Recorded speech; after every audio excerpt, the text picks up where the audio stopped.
Let's see the question, ए और B की balance sheet दी हुई है जो कि प्रॉफिट एंड लॉसेस शेयर करते हैं 2:1 में 1 अप्रैल 2018 को। तो देखो यहाँ पर ना कुछ अमाउंट जो है इधर उधर है, तो मैं उनको सही कर देती हूँ।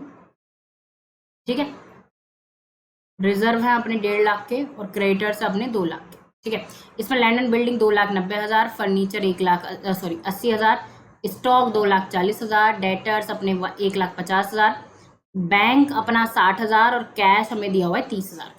ठीक है, तो अमाउंट ऐसी है। ठीक है, अब उन्होंने डिसाइड किया है कि वो अपने प्रॉफिट एंड लॉसेज जो शेयर करेंगे 3:2 में करेंगे। For this purpose the goodwill of the firm value 3 lakh. Goodwill दी हुई है, गुडविल के बारे में कुछ नहीं कहा गया है, तो हमें यहाँ पर एडजस्टमेंट एंट्री बनानी पड़ेगी। हमें देखना पड़ेगा किसको गेन हो रहा है किसको लॉस हो रहा है। ठीक है, तो क्या हम पहले यही कर लें? चलो यही कर लेते हैं। तो ए और बी का अगर मैं गेन या लॉस निकालो तो मैं कर रही हूँ new ratio minus old ratio. तो ए का न्यू रेशो है 3/5 और उसका ओल्ड रेशो था 2/3 यानी 15, और ये हो जाएगा 9 माइनस 10 माइनस के 1/15 यानी ये होगा डेबिट। ये कर रहा है सेक्रीफाइस, ये होगा क्रेडिट। ठीक है, ये होगा क्रेडिट। ठीक है, उसके बाद बी का देख लेते हैं। बी का न्यू रेशो है 2/5, पुराना था 1/3, 15, 10 माइनस 5 यानी यहाँ पर 10 नहीं आएगा 6 आएगा बच्चों। 6 माइनस 5 यानी 1/15, ये हो जाएगा डेबिट। तो हमारी एंट्री बन जाएगी बी डेबिट टू ए। तो ये तो हमने सही कर लिया। और किसका? 3 लाख का 1/15 यानी हमारी जो गुडविल की एडजस्टमेंट एंट्री आएगी 3 लाख इंटू डिवाइड बाई 15 यानी 20,000 से। तो चलिए ये एंट्री तो हम तब बनाएंगे जब हम पार्टनर्स कैपिटल अकाउंट बनाएंगे। हमने पहले से इसको करके रख लिया है, कोई दिक्कत नहीं है। ठीक है, अब बात करते हैं आगे। Value of land and building दी हुई है 5 lakh, sorry will be 5 lakh. तो लैंड एंड बिल्डिंग हमें बुक्स में दी हुई है 2,90,000 की, लेकिन हमें उसे कहाँ तक लेकर जाना है? 5 लाख तक लेकर जाना है। Reserve is to be maintained at 3 lakh. Reserve जो रखना है वो 3 लाख तक रखना है। ठीक है, अब हमें रिजर्व दिया हुआ कितना हुआ है? 1.5 लाख का दिया हुआ है। ठीक है, रिजर्व हमें कितना दिया हुआ? 1.5 लाख का दिया हुआ है, और उसको कहाँ तक लेकर जाना है? 3 लाख तक लेकर जाना है। तो क्या इसका रिवोल्यूशन से कोई लेना देना है? तो देखिए इसका रिवोल्यूशन से कोई लेना देना नहीं है, क्योंकि रिजर्व जो बनाया जाता है वो प्रॉफिट एंड लॉस से बनाया जाता है।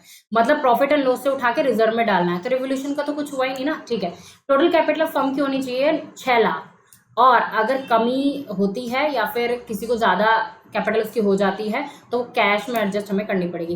तो यहाँ पर जो हमें कैपिटल एडजस्ट करनी है वो 6 लाख में करनी है, और वो भी न्यू प्रॉफिट शेयरिंग रेशो में करनी है। तो सबसे पहले हम लोग बना लेते हैं अपना रिवोल्यूशन अकाउंट। तो रिवोल्यूशन अकाउंट में केवल हमारे पास रहेगा बाय लैंड एंड बिल्डिंग, क्योंकि वही अमाउंट हमारी बढ़ रही है। तो 2,90,000 वाली लैंड एंड बिल्डिंग को 5 लाख तक पहुंचाना है, तो यानी हमारा फायदा कितने का हो जाएगा? 2,10,000। और इसमें कुछ है नहीं, रिजर्व जो है वो इससे कोई लेना देना उसका है नहीं, क्योंकि वो प्रॉफिट से बनाया जाएगा। तो ये 2 लाख जो हमारा प्रॉफिट आया है उसको हम क्या कर देंगे? पार्टनर्स में बांट देंगे, ए बी। और किस रेशो में बांट देंगे? ओल्ड में बांट देंगे, 2:1 में बांट देंगे। तो ये हमारे पास आ जाएगा 1,40,000 और ये 17,000। ठीक है, डन है। अब हम बात करते हैं अपने किसकी? पार्टनर्स कैपिटल अकाउंट की। चलिए ठीक है, तो अब मैंने फॉर्मेट बना लिया। चलिए, तो सबसे पहले हम बैलेंस डाल देते हैं। बाय बैलेंस, जो पुराना बैलेंस है उसको डाल देंगे। ठीक है, 3 लाख और 2 लाख। ठीक है, जो रिजर्व दिया हुआ है उसको बांट देंगे, 1 लाख और 50,000। ठीक है, उसके बाद रिवोल्यूशन का जो प्रॉफिट हुआ है वो बांट देंगे बाय रिवोल्यूशन। कितना था? 1,40,000 और 17,000। ठीक है, उसके बाद तो यहाँ पर हम ना एक बार रिजर्व वाली चीज देख लेते हैं, क्योंकि रिजर्व देखो हमने यहाँ पर रिवोल्यूशन में तो लिखा नहीं है, क्योंकि हमें पता है रिजर्व कहाँ से बनाया जाता है। रिजर्व हमारा प्रॉफिट एंड लॉस से बनाया जाता है, तो इसको हम यहाँ नहीं लिख सकते। दूसरी बात यह है कि रिजर्व जो है वो ऐसा नहीं है कि कुछ ये एसेट है तो एसेट बढ़ा दी रिवोल्यूशन में डाल दी। रिजर्व जो है प्रॉफिट से बनाया जाता है। तो यहाँ पर अगर कोई नॉर्मल कंडीशन होती, यहाँ पर अगर नॉर्मल कंडीशन होती तो हम जो करते, हम क्या करते? प्रॉफिट एंड लॉस से अपना रिजर्व बढ़ा देते। रिजर्व बढ़ा देते। लेकिन अब यहाँ पर नॉर्मल कंडीशन नहीं, यहाँ पर हमारी फर्म क्या हो रही है, रिकंस्टिट्यूट हो रही है। रिकंस्टिट्यूट हो रही है यानी यहाँ पर जो अपने पार्टनर्स हैं वो नए हो रहे हैं और वो क्या कर रहे हैं, न्यू रेशियो में अपनी चीजें करेंगे। अब मुझे बताइए, ये जो बैलेंस शीट में जो पुराना रिजर्व दिया हुआ है 1.5 लाख का, ये कैसे बना होगा? ये तो जो पुराने प्रॉफिट होंगे उनसे बना होगा। ठीक है, तो इस पे तो राइट किसका है, ओल्ड पार्टनर्स का ही है। ओल्ड पार्टनर्स का मतलब यही पार्टनर है, लेकिन किस में है, ओल्ड रेशियो में। तो ये तो हमने डिस्ट्रीब्यूट कर दिया। लेकिन अब जो ये हमसे कह रहा है कि हमें न्यू रिजर्व बनाना है, तो क्या ये किससे बनना चाहिए? ये जो हमें 1.5 लाख बनाने के लिए कह रहा है, 1.5 लाख और बनाने के लिए कह रहा है, तो क्या ये हम लोग अपने P&L से बना देंगे? ऐसा नहीं है। अब तो क्या हो रहा है, अब न्यू रेशो आने वाला है। अब क्या आने वाला है, न्यू रेशो आने वाला है। और हमें रिजर्व किससे रखना है, न्यू से रखना है। और ये कोई नॉर्मल कंडीशन नहीं है कि हम लोग P&L से इसको ले लेंगे। हम इसको P&L से नहीं ले सकते हैं, क्योंकि अभी तो फॉर्म जस्ट फ्रेम हुई है। ठीक है, तो अब क्या करेंगे, जो 3 लाख का, ये हमें किससे लेना पड़ेगा, ये हमें A और B से ही लेना पड़ेगा, यानी उनकी कैपिटल से ही लेना पड़ेगा।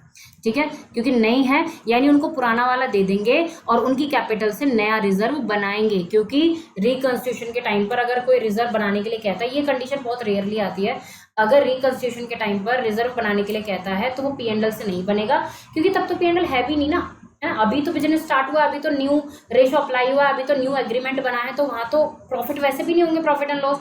तो वहाँ पे क्या करेंगे, तो यहाँ पर 2 एंट्री बनेगी। एक तो डिस्ट्रीब्यूशन की बनेगी, जो हम लोग यहाँ पर कर दी है, 1.5 लाख पुराना बांट दिया है, और एक हमारी लेने की बनेगी, यानी A is capital account debit, B is capital account debit to reserve.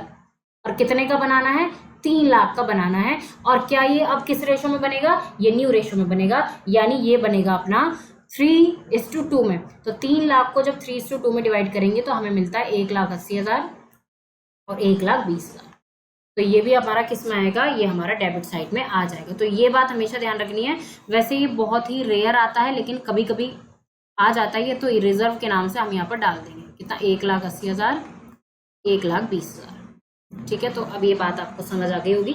ठीक है, अब बात करते हैं अपनी जो हमने गुडविल की बनाई थी। Goodwill B debit to A है, तो B हो रहा है डेबिट, तो 2A करके B के कॉलम में 20,000 आ जाएगा, और यहाँ पर बाय B करके A के कॉलम में 20,000 आ जाएगा। ठीक है, अब उन्होंने कहा है कि फर्म की जो टोटल कैपिटल होनी चाहिए वो होनी चाहिए 6 लाख होनी चाहिए, और वो भी न्यू में होनी चाहिए, यानी उनकी कैपिटल होनी चाहिए 3,60,000 और 2,40,000 ये होनी चाहिए, यानी टू बैलेंस CD जो होना चाहिए वो होना चाहिए 3,60,000 और 2,40,000। लेकिन ज़रूरी तो नहीं है बैलेंसेस बराबर हों, तो जब हम बैलेंसेस बराबर करेंगे तो जो डिफरेंस आएगा उसको हम कैश के नाम से डालेंगे। तो ये होगा 5,60,000 टोटल, इसका टोटल होगा 3,80,000, 5,60,000, 3,80,000। ठीक है, अब जब हम बैलेंसेस निकालते हैं तो बैलेंसेस आएगा कैश के नाम से, तो टू कैश अकाउंट A के कॉलम में 20,000, यानी इसको तो 20,000 दिए जाएंगे, और B के कॉलम में कैश ये 60,000 रुपये लेकर आएगा। समझ आए? तो कैपिटल एडजस्टमेंट क्या करनी है, कैपिटल हमें न्यू फर्म की 6 लाख रखनी है, वो भी 3:2 के रेशियो में रखनी है न्यू रेशियो में, तो वो ये हो जाएगी, और जो बैलेंस बचेगा वो कैश के में आ जाएगा। अगर 2 कैश आता है तो इसका मतलब पार्टनर्स को कैश दे दिया जाएगा, और अगर बाई कैश आता है तो पार्टनर्स कैश लेकर आएंगे। अब हम बात करते हैं बैलेंस शीट की। तो चलिए, अब न्यू जो वो है बैलेंस शीट है, उसमें जो कैपिटल्स हैं, कैपिटल जो आएगी A की आएगी 3,60,000, इसकी आएगी 2,24,000, यानी ये आ जाएगी अपनी 6 लाख। ठीक है, उसके बाद रिजर्व 3 लाख, उसके बाद क्रेडिटर्स 2 लाख। यहाँ तो हो गया डन। इधर चलते हैं लैंड एंड बिल्डिंग पे, चलते हैं। लैंड एंड बिल्डिंग के लिए हमसे बोला था कि 5 लाख तक लेकर जाना। ठीक है, 5 लाख हो गया। उसके बाद फर्नीचर 80,000, उसके बाद स्टॉक 2,40,000, उसके बाद डेटर्स 1,50,000, उसके बाद बैंक 60,000। अब यहाँ पर कैश की बात देखिए, यहाँ पर कैश की बात करते हैं। कैश हमारा जो दिया हुआ था, कैश हमारा जो बैलेंस शीट में दिया हुआ है, ये दिया हुआ है 30,000 का। ठीक है, लेकिन 30,000 में B कितना लेकर आएगा, 60,000 लेकर आएगा, और ए को कितना दिया जाएगा, ए को 20,000 दे दिया जाएगा। ठीक है, तो ये अपना कैश अब होगा 70,000 का, है ना। उसके बाद एक टोटल हो जाता है 11 लाख। तो I hope this is the proper explanation to this question. ठीक है।